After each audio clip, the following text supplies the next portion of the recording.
Ça fait plaisir maintenant d'accueillir Monsieur Thomas Mulcair, chef adjoint du nouveau Parti démocratique. Je n'ai pas besoin de rappeler que M. Mulcair a été avec nous dans cette enceinte pendant de nombreuses années. Alors, M. Mulcair, vous connaissez bien nos règlements. Nous vous demandons de faire une présentation d'environ 15 minutes et de nous présenter les gens qui vous accompagnent. Et la parole est à vous par la suite. Merci beaucoup, Monsieur le Président. Alors, tout d'abord, je présenterai Mademoiselle Chantal Turgeon, qui est ma proche collaboratrice, qui est avec moi cet après-midi. Alors, merci pour le gentil mot de bienvenue. Effectivement, je me sens un peu de retour à la maison, à un endroit où j'ai eu l'occasion et le plaisir de siéger avec vous pendant une quinzaine d'années. Alors, Madame la ministre, merci pour l'invitation. Monsieur le porte-parole de l'opposition officielle, Monsieur Curzi, et Messieurs, Mesdames les députés. Je vais vous dire qu'aujourd'hui, on est en train de discuter d'un domaine de compétences qui est strictement provincial, qui est l'éducation. À première vue, donc, ça peut paraître surprenant d'avoir un représentant d'un parti fédéral venir faire une présentation. Et c'est pourtant précisément en raison d'une intervention du gouvernement fédéral en 1982 que ce qui était jadis un domaine exclusif de compétences provinciales, c'est-à-dire l'éducation, est dorénavant touché aussi au niveau fédéral. Je peux aussi me permettre de vous mentionner, et c'est dans notre mémoire, que la première motion adoptée par le Parlement canadien après le jugement de la Cour suprême sur l'accès à l'école anglaise qui a été rendue l'année dernière était une motion présentée par moi-même et le caucus du NPD et qui a réaffirmé que et je vais le lire mot à mot pour qu'il n'y ait pas de mépris. Mercredi 28 octobre 2009, donc la motion déposée portant sur l'apprentissage du français au Québec, que de l'avis de la Chambre des communes, la reconnaissance que les Québécoises et les Québécois forment une nation au sein d'un Canada uni, vous avez reconnu là la formulation retenue pour la reconnaissance, comprend notamment, pour le Québec, le droit de s'assurer que les immigrants qui arrivent au Québec doivent apprendre le français d'abord et avant tout. Ça, je répète, a été adopté unanimement à la Chambre des communes par les 4 formations politiques présentes, c'est-à-dire les conservateurs qui sont au pouvoir, les libéraux, les bloquistes et le nouveau Parti démocratique que je représente. Je me permets aussi de vous dire que de la même manière que le NPD s'est intéressé à des dossiers qui avaient d'abord un élément qui relevait du Québec, mais qui avait un incident au niveau fédéral, nous a amené à plusieurs reprises au cours des dernières années à intervenir. Par exemple, le NPD est intervenu devant le Bureau d'audience publique en environnement au sujet de Rabaska. D'une manière intéressante, j'ajouterais qu'ils sont intervenus sur Rabaska pour être contre avant que je me joigne avec M. Layton. Je peux aussi vous mentionner que devant la commission Bouchard-Taylor, on était une des 2 formations politiques fédérales à avoir fait des présentations. Le Bloc était là également. Donc, c'est un peu inusité, mais de la même manière que mon collègue Jacques Dupuis est venu à Ottawa dans le dossier du registre des armes, qui ferait la manchette beaucoup de ce temps-ci, pour apporter un élément du point de vue du Québec en commission parlementaire à Ottawa. Ça explique un peu le contexte de ma présence ici aujourd'hui. Et tout d'abord, je tiens à remercier la commission, ses membres, sa présidence et du temps qu'ils nous accordent pour notre intervention aujourd'hui. Je vais me permettre d'emblée de dire que nous sommes opposés au projet de loi 103. Nous faisons partie d'une vaste coalition qui s'oppose au projet de loi 103, mais il y a 2 différences importantes qu'il faut signaler dès le départ.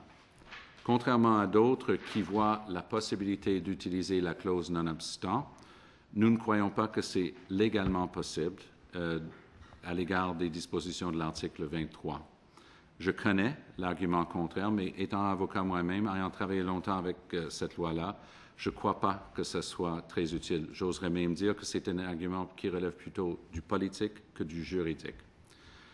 Aussi, nous ne croyons pas que le problème posé par le jugement de la Cour suprême serait réglé par le fait d'appliquer aux écoles privées subventionnées les dispositions de la Charte de la langue française. Comme on l'explique dans notre mémoire, ça ne ferait que déplacer le problème pour les écoles passerelles, qui sont, par exemple, comme vous le savez, Monsieur le Président, à Kirkland.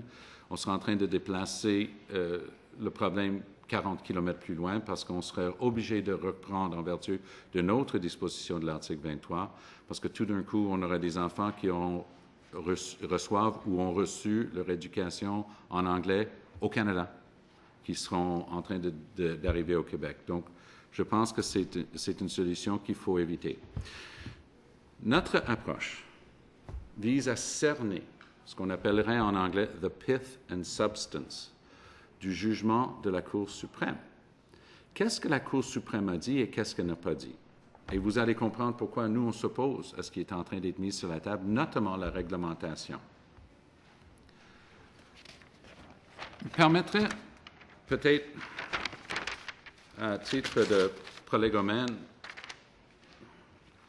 de mentionner que je fais partie d'une famille de 10 enfants.